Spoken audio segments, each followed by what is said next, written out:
Welcome to the Operation Game Night podcast, where the mission objective is to play more board games. Put your battle rattle on and mount up. Let's start the show. What is up, everybody? Welcome to the Operation Game Night podcast. I am your host, Travis Smith, and this is Operation Game Night episode 17. This is the podcast that is the reason for the season. Joining me, as always, is Santa's little helper himself, Clayton Gable. How you doing, Clay? I'm doing great. I did have my first week off last week since we started this, and honestly, I feel a little rusty on the mic right now. But thanks for holding it down with that solo episode. That was awesome. It was actually nice to listen to our podcast and not have to hear myself drone on. So maybe you're in for some more solo episodes in the future. I will say it's a whole different vibe just talking to myself and staring at a blank screen instead of staring at you and Jared. So I might have to take some pictures of you and hang them up on my computer next time to have somebody to talk to, because it's very strange just talking to nobody. Yes, I'm bad at talking to actual people, so I don't even know what would happen if I tried to stand here by myself and talk. Had to cut out about 20 minutes of dead air from that episode of me just staring at myself into the computer, and yeah, it was a little awkward, but yeah. we finally got it done. Yeah, well, thanks for getting something out there. The listeners deserve our weekly podcast, so Jared and I's fancy travels can't stop Operation Game Night. Games don't stop, and neither do we. We actually had the opportunity and the privilege to appear on the Games y Mas podcast with Vic. And Vic is a tremendous host. His podcast is really cool. We did a segment on Castles of Burgundy and whether it deserves a place on your top shelf of your game collection or if it needs to be sent to the yard sale. Not going to spoil anything here, but go and listen to that podcast. Vic is a phenomenal guy, super smart. He's got a great production going. You can check him out on YouTube, Instagram. And so look forward to our episode on Games y Mas podcast, probably coming out later on this week. So yeah, we'll post it when it comes out. So we have a great show for you all today. We are going to do our holiday gift guide, OGN's official holiday gift guide. We got some great game recommendations. I'm going to cover some of the accessories. I love my accessories for my games and upgrading components. So we're going to go over some of those. And then we're going to debrief our week. We're going to do our gift guide. And then we're going to go over the fence and outside the wire and talk about what we've been doing outside of gaming. So Clayton, why don't you kick us off and debrief your last 2 weeks for us? Well, I'm not going to put you guys through all that, but the game I want to focus on in the debrief today is Fromage, which just came out 2024 by Road to Infamy Games by Ben Rossett and Matthew O'Malley. They put this out. I've been seeing people posting about this, and it's one of those things where you see a game and you just know, I gotta have that game. I didn't really know anything about it, but when you see that the rolling hills of cheese on the cover, I was like, well, okay, this is now at the top of my must-have list. And it's rare that I go to a game store and have only one game in mind when I go there. I just walked in and I was like, I'm walking out if I don't see Fromage. And I didn't know if it would be out yet. I'd just been seeing a bunch of influencers post about it, but there it sat in Gamers Haven. So I took out the credit card and I paid for it and I took it home and now it's mine. And I'm very happy it is, because this is a super unique game. It is a simultaneous worker placement game that plays from 2 to 4. And essentially you are just making cheeses in these different quadrants of the board. So it's a big circular board and there's 4 quadrants. And in each quadrant, there's a little mini game with a bunch of types of cheese spread out. And that quadrant is going to have some certain scoring criteria at the end of the game. Additionally, in your quadrant, there's a place to get resources. So on your turn, you can make one cheese in the little mini game in front of you with one of your workers. And you can also put a worker in the resource section to get resources. So everybody does that at the same time. So it's super nice. I had not played a simultaneous worker placement game before, but I was super jazzed on the idea that you could all just sit there with your own little puzzle in front of you, do your thing. We all good to go? Yep. and then just rotate the board clockwise. And now you're sitting you're now sitting with a new little mini game in front of you. So you have 3 types of workers, one to make blue cheese, one to make soft cheese, and one to make hard cheese. And so when you're looking at the little game in front of you, there are spots for the different types of cheese, hard, soft, blue.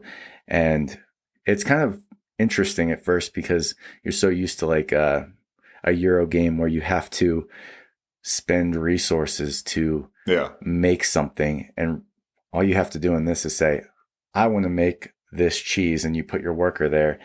And the resource you're really spending is time, because it has this interesting mechanism where, so there's 3 different values of cheese. There's bronze cheese, silver cheese, and gold cheese.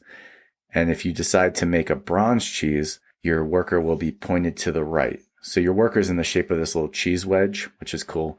And your worker's pointed to the right. And so when the board rotates, that worker is now facing you again. Oh. And so at the start of the next round, any of your workers that are facing you, you get to bring them back. But that's pretty cool. Yeah, but say you make a gold cheese, they're pointed off to the left. And so it's going to take 3 board rotations for that worker to come back. And so you only have 3 workers. So you're trying to manage like, okay, do I want to make this gold cheese that's going to be worth a lot of points in this area? Or do I want to make a bronze cheese and get it back right away? And it's the same thing with the resources in the area. Like you can point it to the right to get 1 resource. You can point it to the top to get 2, or to the left to get 3. And again, the more powerful the action you take, the longer you have to wait for that worker to get back. So super clever game.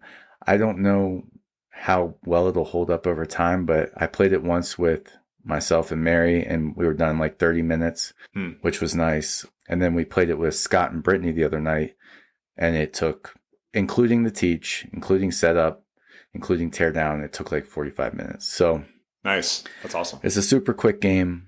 It's, that time component of deciding when you want to send your worker out, knowing that he might be gone for a little while. And then the different mini games in front of you. So one of them is like an area control of a different, like a map. And the more cheeses you have on that map, you get points for certain areas. And then one's like, you're trying to create like a group of cheese, like a continuous orthogonal group of cheese. Another one, you're trying to create pairs of cheese on these different tables. And I think the last one is you're just trying to get a cheese on as many different tables as you can. Oh, cool. Yeah. So the mini games are cool, and you can't do them all well. So you really have to time it up and be like, okay, the mini game I'm really trying to score hard on is coming next. So I want to make sure I definitely have a worker back for that, because you might have some turns if you planned it wrong where you don't have any workers at the start of your turn. That's just like, oh, well. You just pass? Yeah, you just pass. Or you could utilize, so the resources in the game, there's cows, there's livestock. They're shaped in different ways, which can be confusing, but they all do the same thing. But essentially on your turn, if you have livestock, you can spend them to make a cheese in the quadrant in front of you for free. So in addition to the one you could make if you had a worker, you can also make one by just spending livestock. There's also these like fruits and berries that some of the cheeses on the mat will have a little like fruit symbol on it. And so to make that cheese, you have to spend one of your berries, and and that's like another little mini game where you can either spend your berries to add like fruit flavor, or you can spend them to add jam flavor. And at the end of the game, like the amount of jams times the amount of fruit flavors gets you points. So if you only do jams, like 6 times 0, you get 0 points. So you got to kind of balance those. And then there's like order cards, and they're super simple. Like you get these and they just say, make a silver soft cheese. And whenever you do that, you can say that's a completed order and flip it over. And then based on how many completed orders you have at the end of the game, you get more points. Nice. But yeah, it's super approachable, easy to teach, fast to play at any player count. And I am super excited that I have it. And I'm like, it's one that you just want to show people because it's interesting with the workers, how they like move around and have to face you to come back. And, you know, the cheese theme, I'm into it. You know, I like a good food or drink theme in a game. So yeah, I would highly recommend checking out Fromage if you're looking for I think I'd consider it a gateway game. I think you could teach anybody how to play this game within reason. But yeah, Fromage is sweet.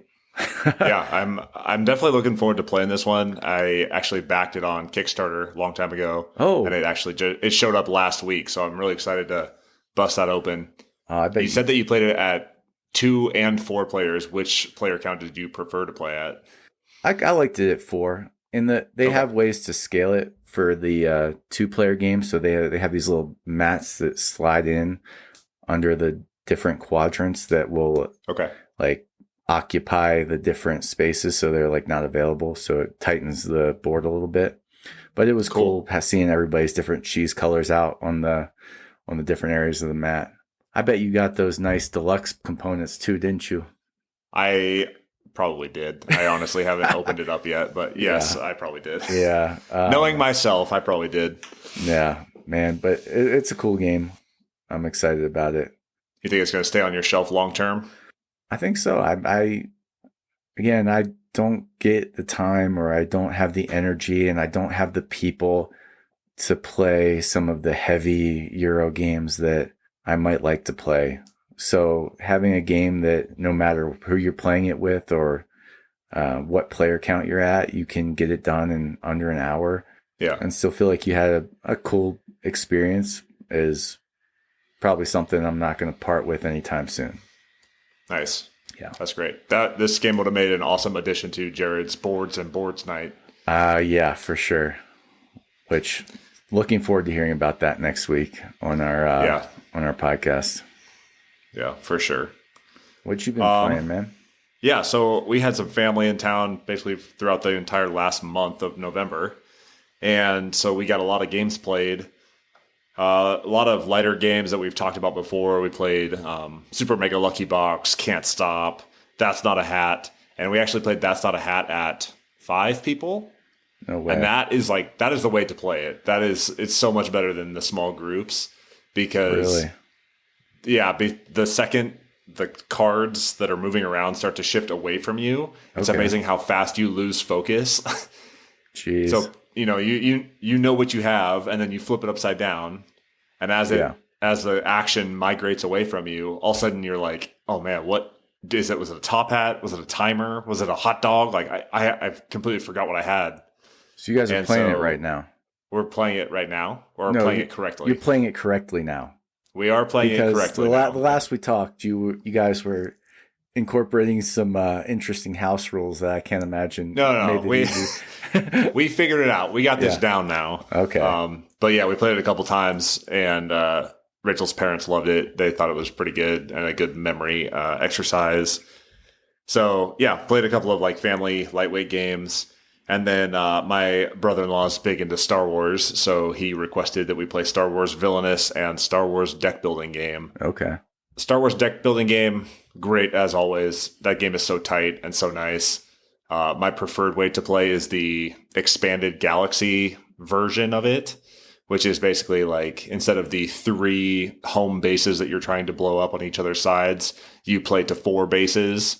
And you can select from all the different bases that are available to both the Empire and Rebels. Okay. And it just balances it a little bit so that the Rebels actually have time to get their feet underneath them and start building their engine up a little bit. Because we played at the three home base original version of it. And when the Empire will always stomp the Rebels every time in that mode. But if you give them a little bit of like build up time, the Rebels can actually get their feet underneath them and start throwing down some big hits. So I barely squeaked out the win with the Empire in the expanded version. So okay, nice. And I know that the Clone Wars edition of this one just came out, and I'm really looking forward to getting that someday, but not at the moment. So that's on my wish list because I love this game. It's so tight and so perfect.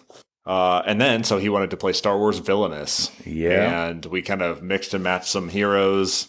He wanted to be General Grievous. He played as General Grievous, and I played as Darth Vader. And the only other time that I've played this game was with you, and then we were like Moff Gideon, and I can't even remember who you were. I was freaking Kylo Ren. Kylo Ren, that's right. Yeah.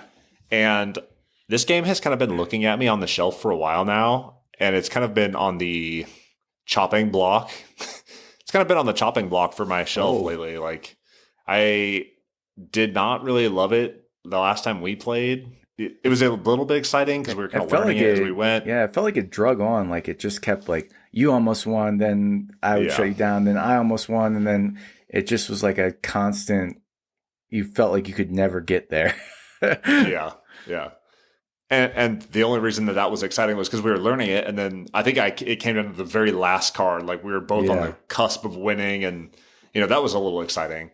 But I hadn't played it since, and the mechanics themselves are not all that interesting. It's like move, take the actions on the space, and then it's the other player's turn. Yeah. And I don't know. I've just been thinking about cutting this game from the shelf for a while now. And so we played it, and he was General Grievous. His objective was to get 8 Jedi lightsabers. I was Darth Vader, and my objective is to turn Luke Skywalker to corrupted or conflicted, and then get him in the throne room with the Emperor and Darth Vader. And I just like smashed my brother-in-law at this. Like, it was not even close. General Grievous had like maybe 3 of the 8 lightsabers he needed. Oh man. And I just think that this mechanic, like the mechanics of move, take the actions on the cards or on that space, and then let the other person go, it's just not all that interesting to me. And I think this is going to get the chop eventually because I just don't love these mechanics. And there's so many other great Star Wars games out there to play. This is not one that needs to be taking up space on my shelf. Yeah, Villainous is a game that I really wanted to love because, again, you get all these awesome characters to play from these IPs that we love, and the production's nice, like the little minis or whatever they are. They're like kind of abstract-y looking versions. They're like player token. Yeah. Those are cool. And I played a bunch of the Disney Villainous ones. I played that one with you, and at the end, I don't like the fate cards and the ability for people just to get in your way. Like, I'm not opposed to player interaction, but it just feels. I just remember feeling frustrated. Like, okay, I take 1 step forward and then 3 steps back because I just got 6 fate cards played on my player board. Yeah, they do their best to make it feel thematic, and the stuff that you're doing feels thematic. Yeah, but I don't know. I think the mechanics and like the interactions themselves just never feel good. Yeah, me like taking 2 of your fate cards and just choosing one based on what I think will hurt you the most. Yeah. And then taking my own like solitaire actions on my side of the table just doesn't feel very interactive, and it doesn't feel real cool.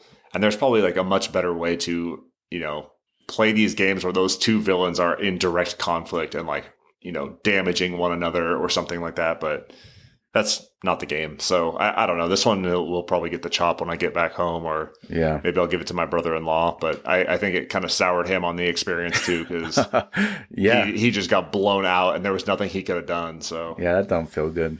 Anyways, on a much lighter note, the game that I really want to talk about is Rolling Heights, and that game is awesome. I really love that game. So Rolling Heights, you are basically city planners that are building a city with your construction crews, and you earn points by placing your building tiles of different varieties and building those towers to complete the buildings, which earn you different bonuses down the road. And you earn resources by taking a big handful of meeples and rolling them into your construction site box, and then you earn resources based on how they land in that box. If they're standing up, you get double the resource. If they're laying down, you get 0. If they're on their side, you get 1, typically. And there's some special characters in there, special meeples that earn you different victory points or buying power or different things like that. But for the most part, you're earning resources to place them onto the board to build your buildings. I, as a civil engineer and somebody who enjoys like city planning type stuff, I love this game. Really cool. I love chucking those meeples. The components all feel good. The board is broken up into these 6 different sheets, and the maps are all modular. So in the rule book, it says lay them out however you want, but for a 2-player game, all the A sides need to be up. And there's different configurations depending on your player count. But in the 2-player version, you have less land mass, and so you're building less buildings. My beef with this game was not in the mechanics or anything like that. It was how I set up the map originally. It doesn't really have a whole lot of recommendations on how to set up the map for maximum player interaction. And so I had this giant lake in the middle of the board and then a couple of islands around the outside. And so, like, I played with Rachel. Rachel was building on her island. I built on mine, and there was no interaction whatsoever. Yeah. Because when you first play your starting building tile, it doesn't say that they have to be next to each other or anything. It just says that they have to be a minimum of 2 spaces away. Yeah. And so we kind of played our own little solitaire game, which was kind of fun. And I will definitely give this a try with some different map configurations. But I just love chucking those meeples. You can't beat that.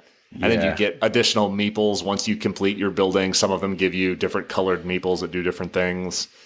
And yeah, chucking those meeples. And then the press your luck aspect of it is you can risk it to rally your workers.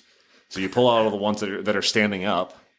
You grab all your lazy, laying down, not working meeples, and you chuck them again.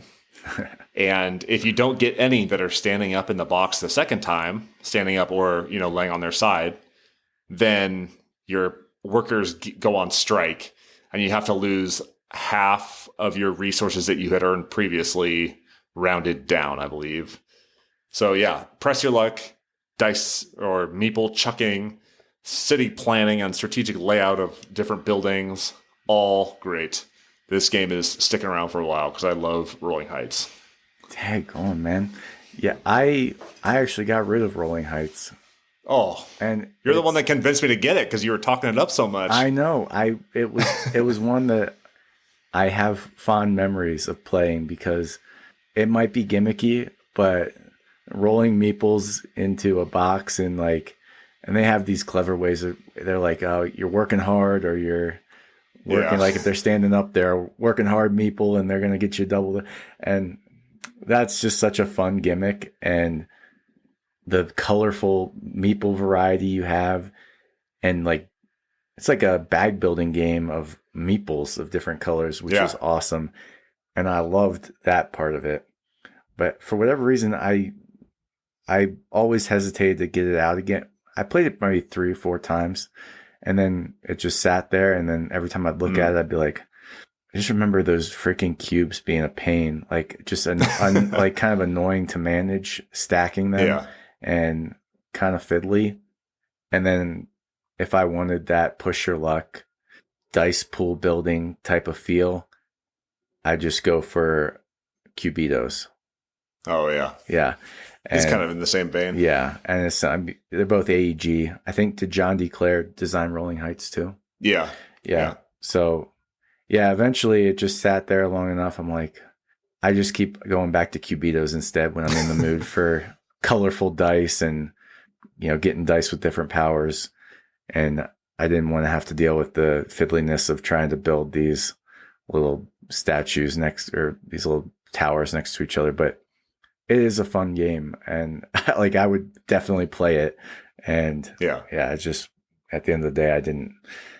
Every now and then, I gotta get rid of good games because I want to buy more games. And Rolling Heights was probably I remember when I had it on the stack, I was like, "Do I really want to get rid of this?" But I was just in that zone where I was like, "I got to get rid of some games so I can justify getting more." And so Rolling Heights got needlessly sacrificed. Yeah. So the cool thing is I actually bought this one from the AEG booth when I was when I went to Essen last year. Yeah. And it came with the 2 expansions that they've released, or the 2 promos rather. And so one of them is a waterfront properties expansion. And so it has a bunch of special buildings that have to be next to water, which is kind of cool. Yeah. The buildings are largely the same. You build them the same way. They just earn you different bonuses and stuff like that.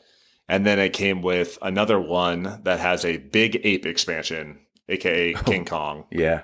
And so after you're done playing the game, you've run out of a certain resource and you total up all your scores and everything, then it becomes a dexterity game for cleanup, basically. And so the player that won or had the most points takes this big ape meeple. It's maybe an inch tall. It's bigger than the buildings most of the time. And you are trying to drop this ape from shoulder height. You stand up and you drop it from shoulder height and try and knock over the towers that are 4 cubes or higher. So you drop it, you see how many you knock over, and then you take the ape meeple and you put it on top of a tower that's 4 cubes or higher. And the opponent that lost, or the people that lost, become the army that's trying to take down the big ape or King Kong. And they drop meeples at your big ape to try and knock him off the tower. Oh my gosh. And so you're knocking over towers all over the place. The cubes go everywhere. But it basically turns cleanup into a dexterity game. The ape is trying to knock over all the big towers that are 4 or greater cubes. And the army that is collected to fight off King Kong is trying to knock him off the tower 3 times before he can knock over all those towers. So that's kind of a creative way to like twist the cleanup, but it's kind of gimmicky and silly, and it was preposterous. But that's cool. I had heard people talk about that, but not with as much eloquence as you just did. So I just assumed the ape meeple was just like you throw it at it and make a big mess at the end of the game, and that was like what the point of it. But it sounds like there actually is a legitimate, air quotes, dexterity game there that you guys can play. I mean, you still make a big mess of things, and it did kind of hurt my heart a little bit because I was dropping this big chunky ape meeple from shoulder height, and I'm a tall guy, and so I was actually putting little like dings in the cardboard with this. Yeah, I wasn't like throwing it or anything, but the ape meeple has some sharp edges, and so that doesn't feel great. Yeah. And then after I was done rolling my meeples in my little worker zone box thing that they have, I could definitely see like some little dents in the bottom of the box, which did not feel great either. I hate degrading board games like that. So I don't know. I still love the game. I think it'll stick around for a while. And I definitely need to look up online some ways to build the map in different ways to encourage more player interaction. But for what it's worth, I love Rolling Heights. It was great. Yeah, I can't really argue. I only remember having fun during the course of playing it. John DeClaire, he's a designer that I look out for when he does something. Yeah, kind of a sleeper agent, but his games are always good. Yeah, Dead Reckoning he designed. Yeah, he's got some bangers. Yeah, awesome. You got anything else to debrief? I mean, I could give a quick shout out to another game. I am like the target audience for all things board game influencer, because if I hear people talking about it, I should probably just shut down on Instagram. It's probably hard to do now that we are a podcast that relies on engagement here, but people have been talking about Flip 7, and you guys know I am a sucker for push your luck. And Flip 7, I got it. It was like $12. Sorry, I bought it on Amazon. Petrus, I got you. But yeah, it is just a pure push your luck card game. And I've played it a couple times now, and its simplicity I will probably take this everywhere I go forever because it's just so fun. Like the fact that, so in it, you're basically just trying to not bust and get the most points every round. And the deck is made up of cards from 0 to 12. And it's like one of those games where there's only one number 1, there's 2 number 2s, there's 3 3s. So the higher up the deck you go, the more the card there is. But those cards are worth more points. So if you get a 12 in front of you, it's worth 12 points. And so it's like blackjack. Every time you come around your turn, you have cards in front of you and you decide whether you want to hit or pass. So if I have a 12 in front of me, I'm going to score 12 points. but I could hit and try and get another card to score some more points. And if you ever get 7 cards, they're different values. That's why it's called flip 7. You get an additional 15 points at the end of the round. Ooh. So you're kind of like always tempted by that. But if you get like a 12 and 11 in your first 2, there's no way you're not busting because they're so common in the deck that you'd be foolish to keep going. But if you got like 1s, 2s, 3s, they're not worth many points anyway. You might as well keep pushing. So I just think that's such a cool, it seems like it should have been done before. And it probably has in some form or fashion. But, you know, like the fact that the easier cards to bust on are worth more points and the lower cards are not worth many points. So it encourages you to keep pushing your luck. It's just fun. And it's the first person, you just keep playing rounds until someone gets to 200 points. There's some like special cards in there that'll either double your score or you can, like a second chance they'll let you bust without consequence. And then you just get to continue in the round. But yeah, for someone who loves push your luck and just the excitement of seeing people bust and, you know, or hit it big, like it's an exciting game and I am glad to have it and I will probably have it forever. That sounds like a great stocking stuffer game this year.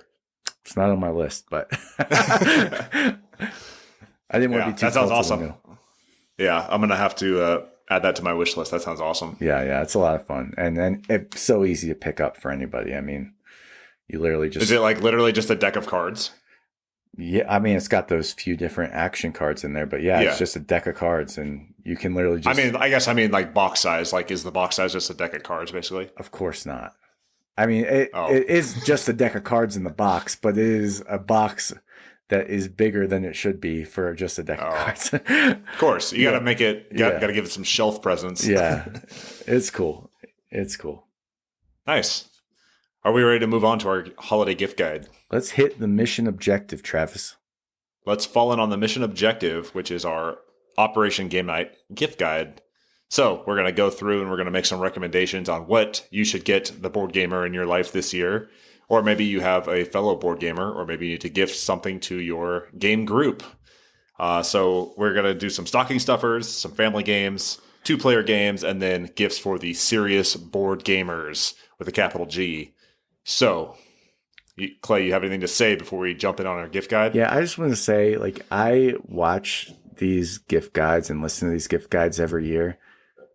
And I have nobody in my life that wants me to get them a board game. So at the end of the day, I'm just watching them for good game ideas to buy myself. So if that's the boat you're in, I feel you. And I struggle to know the target audience when I'm like putting this together, because I really feel like most gamers that watch these are like, you probably don't have that many people in your life that you're just buying board games for. And if you are, they're probably not happy about it. I mean, try. That's fair. Yeah. But yeah, get some gifts for your game group, or just buy these gifts for yourself. Yeah. Yeah. Or it's okay to give yourself a gift. Or send this podcast to somebody who you want to buy gifts for you. Perfect. Yeah. That's a great idea. Yeah. And just for the listener, we will list all of the games that we mentioned in the show notes. So if you maybe missed something, we're going to fly through these pretty quickly. So if you missed something or you want to see the list of games again, I will post it in the show notes so you can go and reference it there. Clay, why don't you start us off with stocking stuffers? What games are in the stocking? So, stocking stuffers, small games. I love me some small box games. So this was hard, but one that has consistently been a hit for me, and I think will be a hit for the person who's stocking you stuff with it is Sea Salt and Paper. So Sea Salt and Paper is a great little card game. It doesn't deserve to be as good as it is, because it seems like that's just another card game, but for whatever reason there's some magic there to the set collection and the limited information you get to know about what the other people might be doing, and the fact that you can kind of decide when to end the round and you're kind of taking a gamble on it. It's a great game. It's a awesome artwork, and I've always had a good time playing it at any player count. Mary and I love playing this at 2, and I've played it many times at 4 or 5, and it's still a good time. So Sea Salt and Paper is the first one going in the stocking for me. Yeah, that's a great one. I think my first one, although I said I was going to mainly focus on accessories, I think my first one, and tell me if I'm stepping on your toes, is going to be Gnar. Oh, nope, not on my toes. Oh, okay. Gnar is a new-ish game, came out in 2023, I believe. And Gnar is about building an engine to buy resources for Vikings that are exploring new lands. Super easy to pick up and learn. Clay mentioned it on a previous episode, so if you want to go back and listen to the episode where we talk about Gnar, he does a good description there. But it was touted as like the Splendor killer at the time. It certainly has not replaced Splendor for us, but Gnar is great, and it's in a small box that will definitely fit in a stocking. Yeah, that's a great one. Next up for me, I have Coloretto.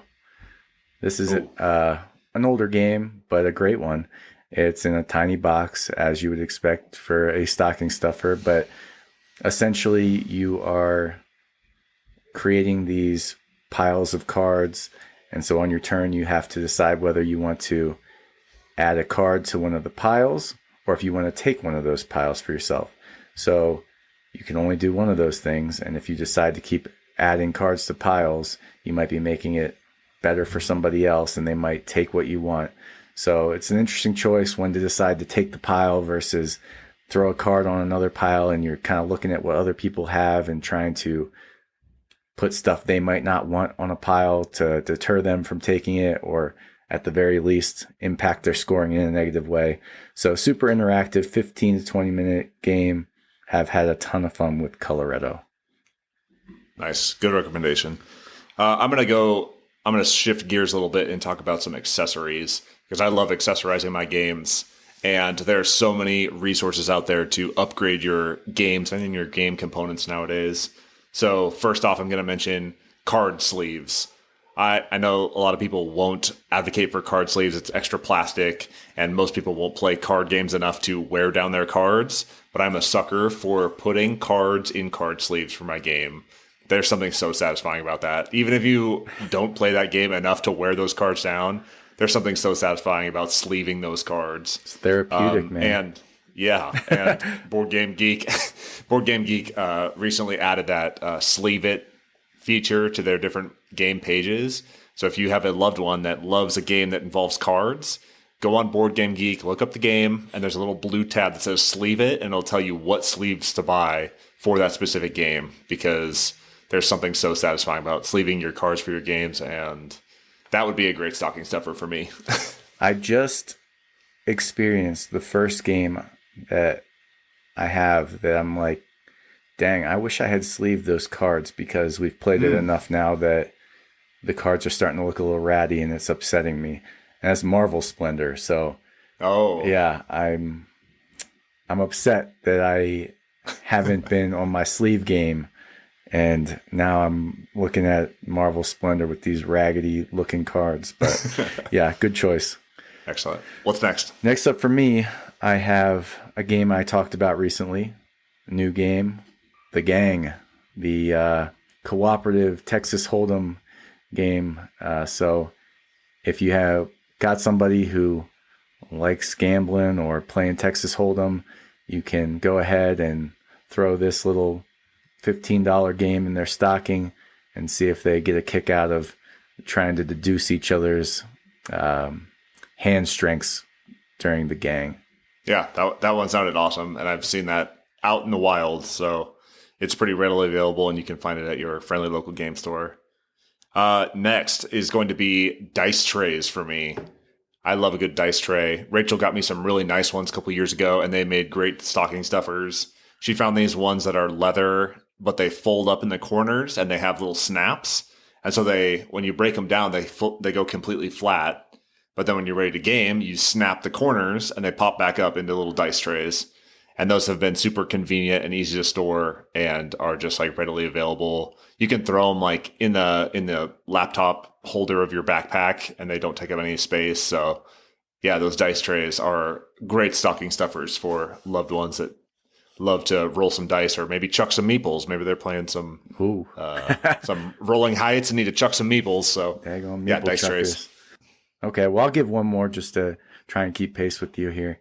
The last small box game, anybody that's been around board games for a while will be very familiar with this one, and it is Scout.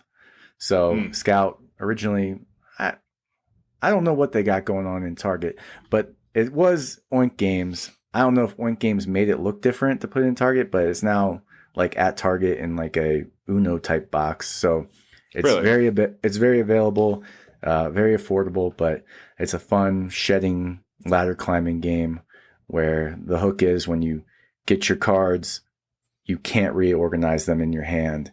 And when someone plays something out on the table, you can either beat it by playing something stronger than it, or you can scout their act and take some of the cards and place them into your hand wherever you want. So that's like how you can kind of manage what runs and sets you have in your hand, is by taking cards that other people have played and slotting them into your static hand. So Scout's awesome, fun game. I don't play it enough. I don't play any game enough, but this one, like, I will always recommend it. And it fits great in the stocking, whether you get the Oink version or the one I've been seeing at Target. So check that out. To be fair, the Oink version, it is a little difficult to get everything into that tiny little box because it is so nice and compact. But they did the same thing with like Cat in the Box. And it came in this little tiny flat box originally, and now it's in this like much larger, like 4x6 box. I don't know what happened there, but those are great stocking stuff for games. I'm going to give a quick shout out to Upgraded Components. If you have a loved one that has a game that they love and they're playing with these bland little cubes or resources or whatever, upgrade their components for them. There's 1,000 3D printed components on Etsy and eBay and all these places. Board Game Geek has their Geek Market where they sell upgraded components for certain games. Go out and buy them a nice canvas bag if they're drawing anything out of bags or need to organize things. Love a good bag, chef's kiss. Or my personal favorite, the metal coins. I am a sucker for metal coins. If any game that your loved one plays involves any sort of money, go out and buy them some generic metal coins, because those are always so nice that people are always wowed by a nice heft of coins in their hands. So those will make awesome stocking stuffers this year. Man, I took the pirate metal coins I got from Dead Reckoning, and when the kids and I play Captain Flip, we use those metal coins, and it feels awesome. So, are we ready to press on from stocking stuffers, or let's do it. All right. So first up in the family games category for me, I have River Valley Glassworks, which is a new game by All Play. It kind of feels Azul-like when you're playing it, because there's this river, and there's different sections of the river with these little glass works in them, and you have to pick one of those sections of the river to take the glass from, and you're just trying to collect these different types of glass on your board with this like interesting scoring track that they're on. So like if you get 3 different colors of gems, you put them on your board, and the first column of colors you put down aren't going to score you that many points for getting a bunch. But as you get a more diverse collection of gems, you're going to get points for that. But also, the further down in the columns, as you start stacking them up the columns, the ones down at the end are going to get you a freaking ton of points because you've collected them later. So it's fun, so lightweight. I mean, you take gems that's pretty much it. You take gems, or you refill your little bag that you use to grab the gems.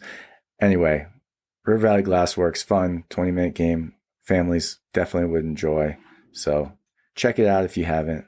If you think Azul might just be a little too much, this is probably just a little bit easier to kind of explain how things are working. Nice. Good one. I'm going to go ahead and say Dice Miner for my first one. Dice Miner is always a hit when it's busted out. You have this nice little kind of 3D cardboard mountain that sits in the middle of the table. You fill it up with dice. You kind of pour them out of the bag, and however whichever side is showing on this little 3D mountain, that's the side that you're using. Players take turns drafting off the top to either create different sets or to do damage or to do these different things. And if you ever end up with a beer in front of you, like a little beer mug, you can roll that beer at another player to give them a bonus and yourself a bonus. And this game is always a hit. You can teach it to anybody. Super lightweight. Dice Miner is great. I love Dice Miner. Yep. Never had people not enjoy Dice Miner. Always smiles. My next one for a family game is Robot Quest Arena. Ooh. So if you've been around... Is this an Isaac shout out? Yeah. So if you've been around since the episode where I brought my snot-nosed kids on, you will have heard Isaac say that Robot Quest Arena, I think he said it was his favorite game. Yeah. And he is always clamoring to play it. He's probably on the young side at 6 to be playing it, but it goes to show you, like, even young kid, if the kids can read, it'll make a good family game. And it's exciting. It's got these beautiful minis that are fun to play with for the whole family. You're deck building and getting weapons for your little robot to fight in the arena. And basically you get points for every time you hit somebody else. So when you knock health off of somebody else, you take their health as a point for you. So it just is encouraging you to just go out there and smack each other in this arena and upgrade your robot by buying cards. And my kids love it. I love it. I want to play this with adults at some point, but because I still think it would be fun. But Robot Quest Arena is a great little deck building game that is approachable. Nice. Good one. I'm going to go ahead and shout out Splendor because we play Splendor a lot in our family. And although I don't have kids that are of game playing age, we still love Splendor. You can teach it to anybody and people will understand that you are just drafting different gems to then buy cards that then count as gems later on. And it's like baby's first engine builder.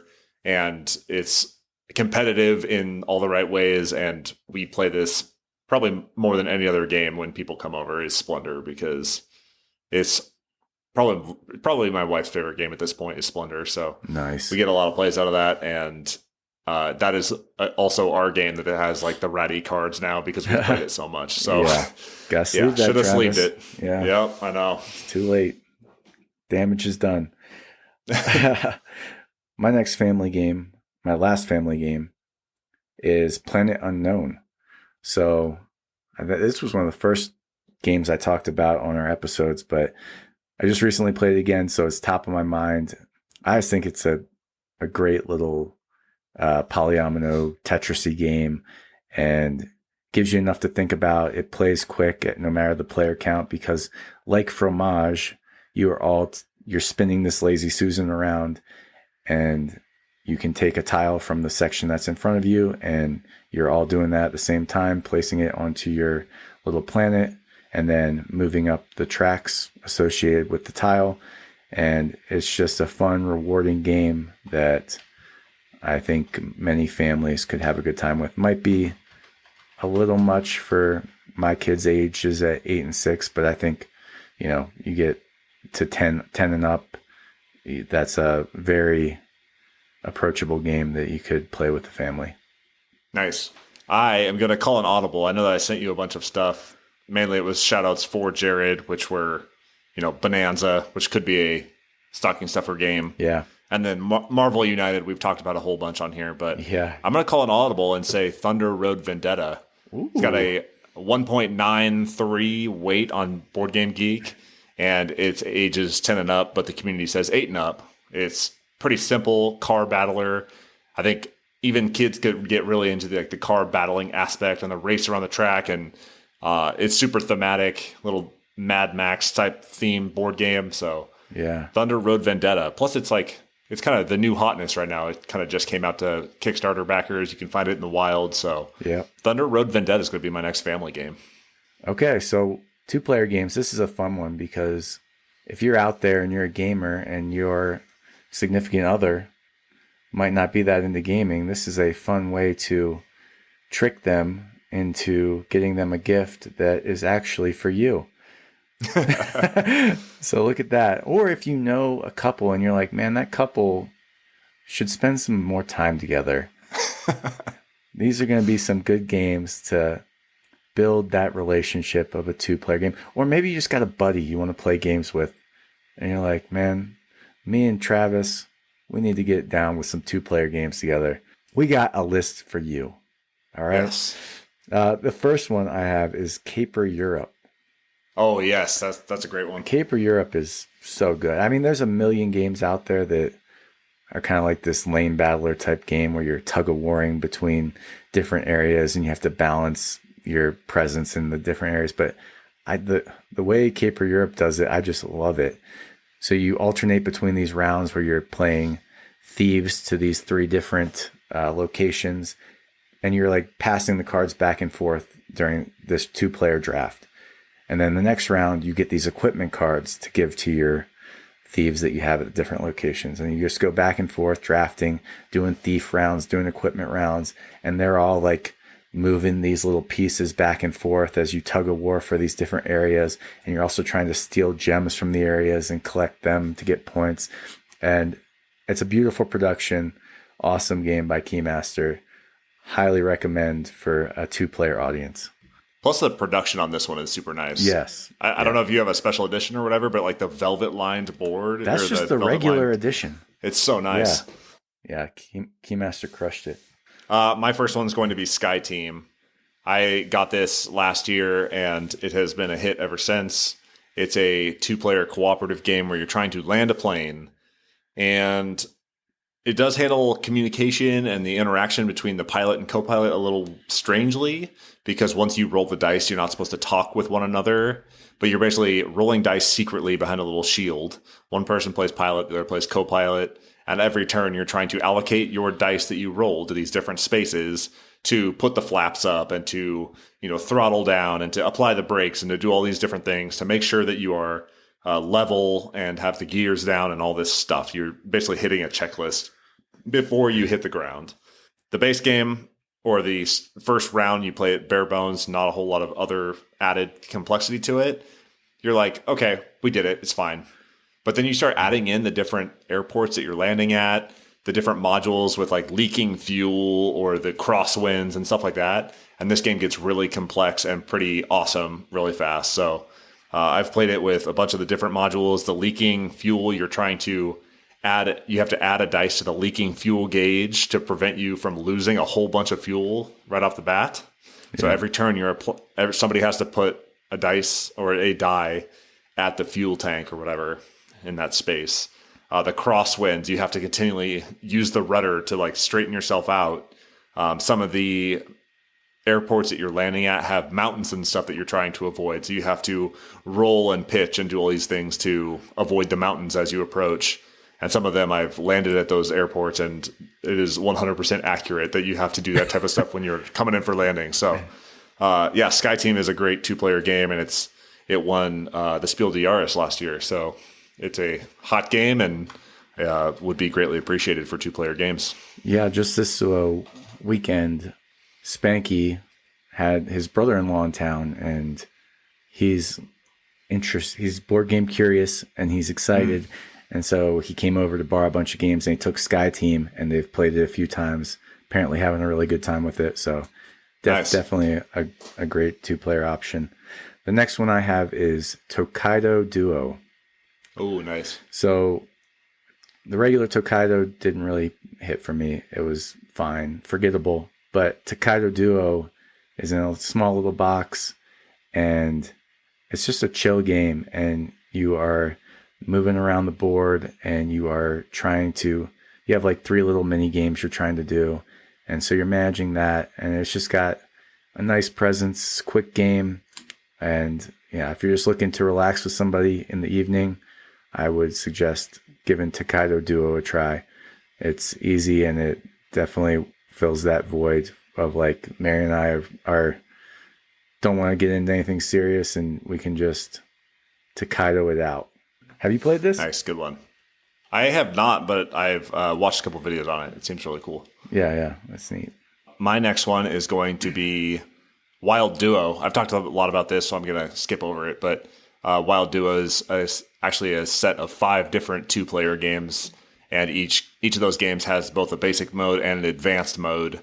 So you have to kind of change your strategy for both.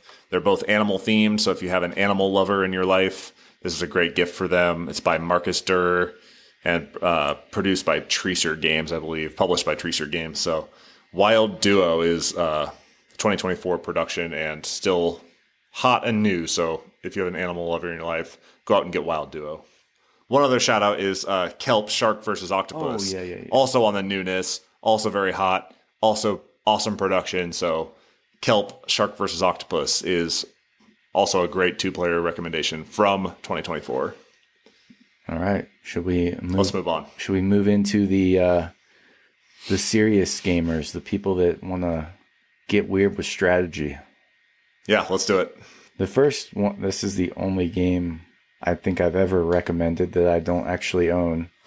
Usually if I like a game even a little bit, I'm buying it. I am not Jared, but considering I don't get to play like the crunchy hardcore games as much as I used to, I don't rush out to buy them as quickly. But ever since I played Revive, it's been stuck in my head. That was just such a cool Euro game. You're just expanding out on this map. You have this interesting player board where you play these different cards to take actions, and you either use the top of the card or bottom of the card. You get these modules where you can kind of build a tableau to upgrade those action spots. And yeah, it was a cool game. And I think if you have somebody that's into the heavier stuff and likes a nice little Euro game, I think Revive would be a choice they would be very happy with. My first shout out is going to be Trolls and Princesses. Trolls and Princesses 2023 publication by Game Brewer. This game came out last year. I think I backed it on Kickstarter. It's a little heavier. It's a weight of 3.15 on Board Game Geek, but it's basically a worker placement game where you are playing as trolls that are raiding a village. And so every night you're sneaking into the village and you're stealing their livestock. You're stealing babies out of their cribs. You're stealing princesses away to your cave system that you're building out. And you can continue to upgrade your cave system to fit more supplies, to upgrade your worker placement. And it's pretty complex and pretty cool.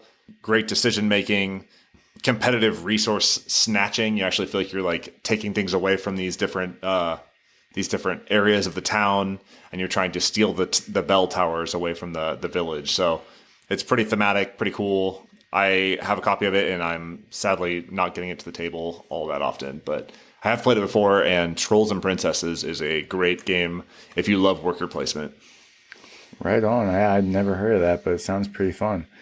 The final one in my serious gamers category, and the final one for me, period, is Arcs. Oh. So, yeah, I mean, Arcs, another leader game, the latest one. It is a epic space battle, which is fueled by a trick-taking action selection mechanism, which is super unique and gives you these agonizing decisions about when you want to be in the lead and when you can follow to optimize your actions, and you're just in each other's faces on this space map. So if you got somebody who likes the games of conflict, maybe they played Twilight Imperium, maybe they're into Root already, and they don't already have Arcs, they're probably going to like it. So put that on your holiday gift guide shopping list, because it is a great and pretty affordable too, right? Yeah, I think the base game would probably be like $60. I mean, I'm just speaking out of the turn probably, but that sounds right. That's a lot of bang for your buck. Yeah. Oh, yeah. Any leader game you can play over and over and over again, and just continually find new ways to experience and exploit it. So, yeah, check out Arcs for yourself or for somebody. All you parents out there that have somebody that is a board gamer in your life, and for whatever reason you're listening to Operation Game Night without, which you should be, without being interested in board games otherwise, I'm glad you're here, and now you know what to buy that person. So Perfect. Travis, what's I'm going to yours? go rapid fire through my last couple, which will be Soul, Last Days of a Star. That is SOL, Soul. I heard Candace from Board Game Geek podcast rant about this one basically every week. I think it's her favorite game. Dang. And I was like, all right, this sounds awesome. I'm going to check this out. And basically, you are sun divers. The sun's about to explode, and you are sun divers that are flying your ships down into the sun to collect resources and then get back out to reap those resources as efficiently as possible before the sun explodes. Ooh. The cool part about this one is as you build your different space stations and stuff around the sun, you can use other people's stations to dive down into the sun and to slingshot around these different bodies that are rotating around the sun. But although that might be more efficient to get down and back, you're also giving the people that own that space station advantages. And I'm using all these terms kind of loosely. I know that there's specific names for all these different, ships and stations and all this stuff. But basically, you're balancing your need to collect resources as fast as possible before the sun explodes with potentially giving your opponent an edge because you use their space station to get down and back. So Soul, Last Days of a Star is a great recommendation. Keep them coming. Next one, Wonderland's War. Oh. I have waxed poetic about this game forever. The base game is actually pretty inexpensive. You can go out and get it. You don't need all the meeples and everything. Just get the standees, get all the basic stuff. It is a great area control, area majority, worker placement style game. And bag building. Don't forget bag building. Bag building. And if you like pulling chits out of a bag and battling with your chits and bluffing and I can go on forever about Wonderland's War, but go out and buy it. It's great. It's whimsical. It's immersive. Probably one of my favorite games. So, and then finally, I'll end with Barcelona. Again, big city building Euro style game where you are building out the city of Barcelona. They are actually the city that invented the grid system that we use today. And so you are building out the city of Barcelona with all its monuments and different regions and districts and stuff. And it's a really cool Euro-y city building game. So Barcelona is also a recommendation, and they just had a new expansion for it. So those are my big, heavy games for serious gamers with a capital G. Yeah. Did we do it? We did it. That is a gift guide that you can take to the bank. Yes. So I think people would be happy with any of those gifts at this point. Yeah. Especially me. So for all my family that I know listen, I have most of these, but Revive, if you're listening, I wouldn't mind having that one. If you're listening and you want to buy us a gift, just go ahead and reach out to us on Instagram at Operation Game Night. Yeah, we'll tell you all the gifts we want. Yeah. We'll give you our wish list. So, okay, let's wrap this up and go over the fence. So, Clayton, what have you been doing outside of board gaming? Travis, I got a lot. I wanted to get off my chest in this section, but I don't want to. Yeah, let's do it.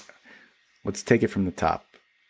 Okay. I'm wearing this for a reason. For the listener, not on YouTube, I've got a Pokemon shirt on.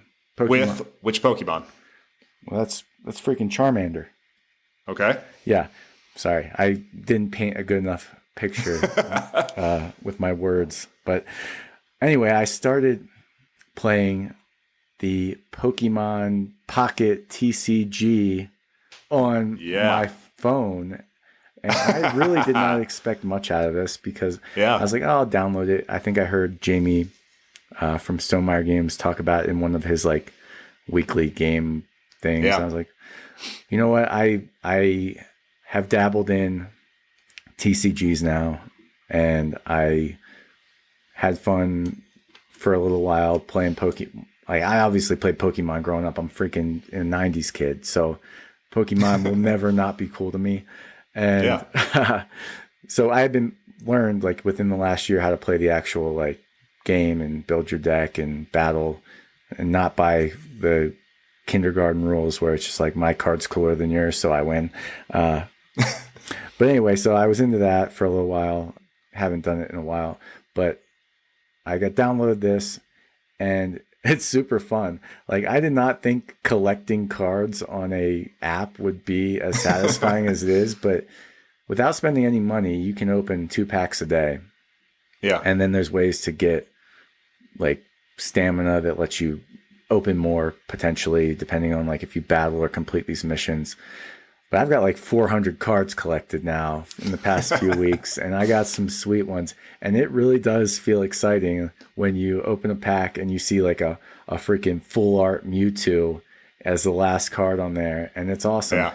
And they simplified the deck building of it. So you only build a deck of 20 cards, and you can have like 2 of each copy of a card in your deck. And so that's simplified. The battling's a little simplified. So it's like you knock out 3 of the other person's Pokemon and you win. Yeah, all in all, I've just been really impressed with it and having a great time. My brother's on it, so we like send screenshots back and forth of the different nice cards we get from the packs. And yeah, if you are like collecting things and you don't want to be in a money pit by collecting real Pokemon cards, the Pocket TCG is awesome. I think that's what it's called. Yeah. However, if you have a gambling addiction and random draws and the ability to spend money on that stuff is a problem for you, probably not for you. Yeah, definitely because they basically do the thing. They do the thing where you rip the pack open with your finger, and then they show you the back of the cards, and you can only see 1 card at a time. You flip them over one by one, and it's always this big anticipation, like, is the next one going to be the super rare one? Oh my God, it feels so good. Oh, it feels good when it is, but yeah. man, it's when you open up a pack of trainers or something. I haven't something weak I haven't that you have spent 1,000 any of. money on it, so I've been just opening the packs I get and having fun with that, building decks. But yeah, fun. Yeah, good shout out.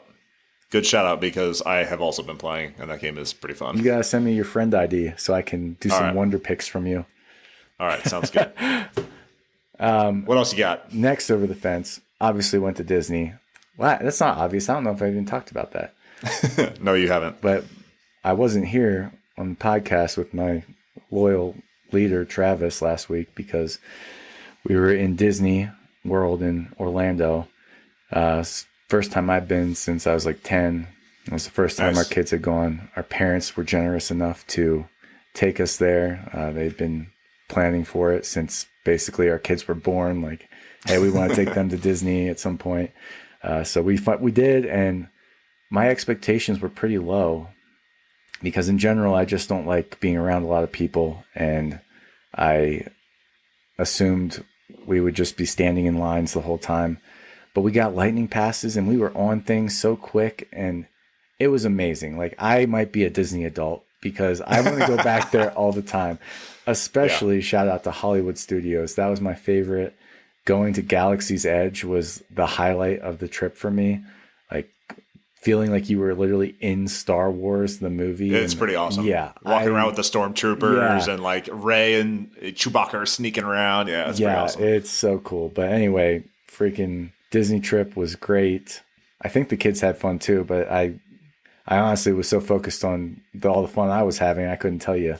But yeah, I want to go back now with or without the kids. I want to go for me to go back to Galaxy's Edge, and I want to go to Universal next time and check out the Hogwarts. And the new Mario.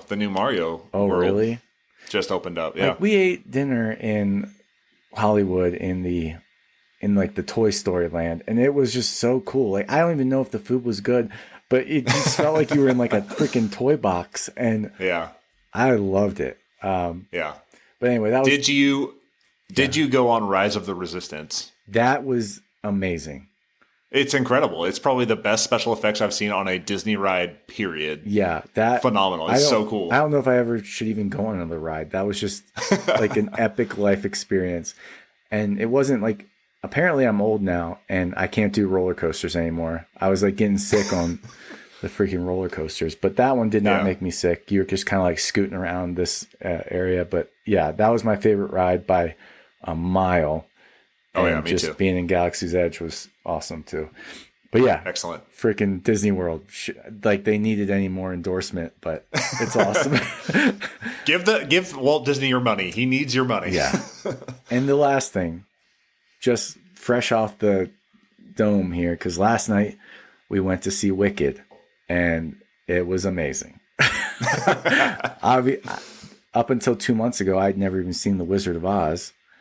And then What? Because the kids were in that Wizard of Oz thing, I watched Wizard of Oz and watched their play 16 times.